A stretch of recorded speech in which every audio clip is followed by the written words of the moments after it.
তো দেখেন, যখন আমরা ম্যান পাওয়ার কার্ড হাতে পাই, আমাদের অনেকটা বেশি ভালো লাগে যে এখন শুধু আমাদের ফ্লাইট হয়ে যাবে।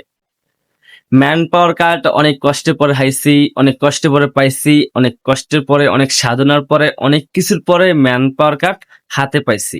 অলরেডি এটাকে এখন বর্তমানে সোনার হরিণ বলা হয়। অনেকে এটাই বলে। তাই আমি বলতেছি কিছু মাইন্ড করবেন না আপনারা। তো যারা অনেক কষ্টের পরে কিন্তু আপনার এই যে ম্যান পাওয়ার কার্ড পাইছেন এই আগস্ট মাসের, আজকে আগস্ট মাসের ৯ তারিখ। তো আজকে যারা ম্যান পাওয়ার কার্ড হাতে পাইছেন, আমাকে অনেকে ফোন দিয়ে বলছে ভাই আলহামদুলিল্লাহ আমি ম্যান পাওয়ার কার্ড হাতে পাইছি। অনেকে আমাকে ফোন দিয়ে বলছে, আমার হোয়াটসঅ্যাপে আমি কথা বলছি। তো যখন ম্যান পাওয়ার কার্ড হাতে পাই আমাদের থেকে অনেকটা বেশি ভালো লাগে যে আমার সাবস্ক্রাইব না তবে আমার বন্ধু আমরা মানে আমাদের ভিডিও দেখে এখন ম্যান পাওয়ার কার্ড হাতে পেয়ে গেছে। তো অবশ্যই এখনো পর্যন্ত যারা হাতে পান নাই আপনারা হাতে পেয়ে যাবেন, হয়তো একটু সময় লাগতে পারে যদি আপনার এজেন্সি জমা দিয়ে থাকে। আর যারা অলরেডি ম্যান পাওয়ার কার্ড হাতে পেয়ে গেছেন আপনাদের এখন শুধু ফ্লাইট হবে, আপনারা রেডি হয়ে থাকেন। আপনাদের এজেন্সি যে কোনো সময় আপনাদের এজেন্সি আপনাদের ফ্লাইট করতে পারে, যে কোনো সময় আপনাদের ফ্লাইট হয়ে যাবে, যে কোনো সময় আপনাদের খুশির সংবাদ চলে আসতে পারে। তাই অবশ্যই এজেন্সির সাথে কথা বলবেন। এজেন্সির সাথে কথা বলে বলবেন যে আমার ফ্লাইট কবে হতে পারে, নতুবা আমার ফ্লাইট কবে হবে, আমার টিকিট কবে কাটবেন, এরকম কথা বলবেন। যেহেতু আপনার এখন ম্যান পাওয়ার কার্ড হাতে চলে এসেছে, আপনার আর কোনো চিন্তা নাই। এখন শুধু আপনার ম্যান পাওয়ার উপরে যেয়ে আপনার টিকিট হবে। আর টিকিট হলে আপনার সা করে আপনারা সৌদি আরবে যাইতে পারবেন, নতুবা অন্য অন্য রাষ্ট্রে যাইতে পারবেন।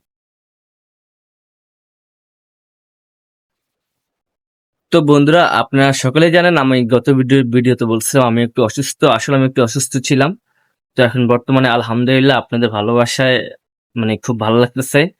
আর আপনাদের ভালোবাসার কারণে এখন আমি ভিডিও বানাইতেছি, আপনাদের সাথে শেয়ার করতেছি। শরীরটা খুব অসুস্থ ছিল, জ্বর ভাব ছিল। তো এখন বর্তমানে কিন্তু সবকিছু ঠিকঠাক আছে আপনাদের ভালোবাসায়, আপনাদের দোয়ায়। অবশ্যই সবাই আমাদের পাশে থাকবেন। আমরা কিন্তু প্রবাসীদেরকে নিয়ে কাজ করি। প্রবাসের সুখে দুঃখে সবসময় প্রবাসের পাশাপাশি থাকতে চাই আমরা। আর তাদের মানে গোপনীয় যত কিছু আছে আমরা প্রকাশ করতে চাই আপনাদের কাছে। যারা বলতে পারে না আমরা মানে আমাদের মাধ্যমে আমরা প্রকাশ করব। অবশ্যই তাদের সুখ দুঃখ যত কিছু আছে আমরা আপনাদের সাথে শেয়ার করব। তাই অবশ্যই আমাদের ইউটিউব চ্যানেলের পাশে থাকবেন। আমরা কিন্তু প্রবাসীদেরকে নিয়ে কাজ করি, যারা কষ্টে আছে তাদেরকে নিয়ে কাজ করি, নতুবা যাদের ভিসা হয় না তাদের এজেন্সির সাথে আমরা কথা বলি। আমরা এজেন্সির সাথে কথা বলে তারপরে তাদের ভিসাটা বানিয়ে দিই, নতুবা আপনার ম্যান পাওয়ার কার্ড বানিয়ে দিই। তো অবশ্যই বুঝতে পারছেন বন্ধুরা, আজকের মতন ছিল এই পর্যন্ত। পরবর্তী আপডেট যদি আসে অবশ্যই জানিয়ে দেব। তো কিছু না বুঝতে পারলে আমার ভিডিওর কমেন্টে আমাকে কমেন্ট করবেন। তো আজকের মতন এই পর্যন্ত। আল্লাহ হাফেজ।